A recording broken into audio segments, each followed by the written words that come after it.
YSR Congress party చేపట్టిన చలో medical college కార్యక్రమం సందర్భంగా కృష్ణా జిల్లా మచిలీపట్నంలో ఉద్రిక్త వాతావరణం నెలకొంది. ప్రభుత్వ మెడికల్ కాలేజీల ప్రైవేటీకరణను వ్యతిరేకిస్తూ ఈ కార్యక్రమాన్ని చేపట్టాలని వైసీపీ పార్టీ నిర్ణయించింది. అయితే ఈ కార్యక్రమానికి పోలీసులు అనుమతి నిరాకరించారు. దీంతో మెడికల్ కాలేజీ పరిసర ప్రాంతాల్లో పెద్ద సంఖ్యలో పోలీసులు మోహరించి వైసీపీ శ్రేణులు కాలేజీల వద్దకు వెళ్లకుండా అడ్డుకున్నారు. పోలీసుల ఆంక్షలు ఉన్నప్పటికీ తమ కార్యక్రమాన్ని కొనసాగిస్తామని బందరు వైసీపీ సమన్వయకర్త పేర్ని కృష్ణమూర్తి ప్రకటించారు. దీంతో నగరం టెన్షన్ వాతావరణం నెలకొంది.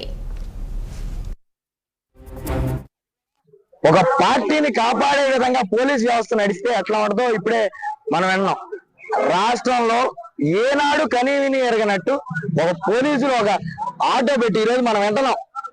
నిరసన పర్మిషన్ లేదు, మీరెవరో రామాకండి, కేసులు కడతామని చెప్పే పరిస్థితి.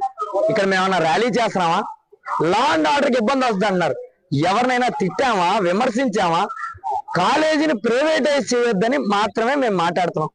ఈ మాట్లాడే హక్కు కూడా లేకపోతే అసలు మనం భారతదేశంలో బతుకుతున్నామా, హిట్లర్ పాలనలో ఉన్నామా అనే డౌట్ వచ్చే విధంగా ఈ రోజు ఉంది. మీరు పని చెయ్యట్లేదే ప్రశ్నించే నోటిని కూడా వినపడినవారు.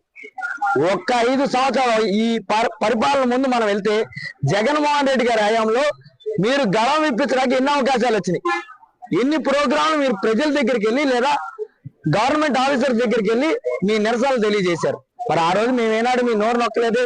ఏ రోజు పోలీసులను అడ్డం పెట్టి ఇంత నీచంగా మేము ఆటోలు పెట్టి ప్రచారం చేయలేదే? మీరు ఎన్ని ప్రచారాలైనా చేయండి, మేము శాంతియుతంగా కాలేజ్ దగ్గరికి వెళ్ళి మా నిరసన అందరికీ వినపడేలాగా వినిపిస్తాం.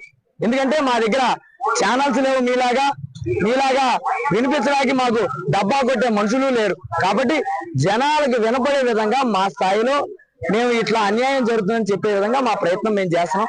దీన్ని ఎవరు ఆపలేరని తెలియజేస్తాం. పోలీసు వ్యవస్థ అది కూడా ఒక పార్టీని కాపాడే విధంగా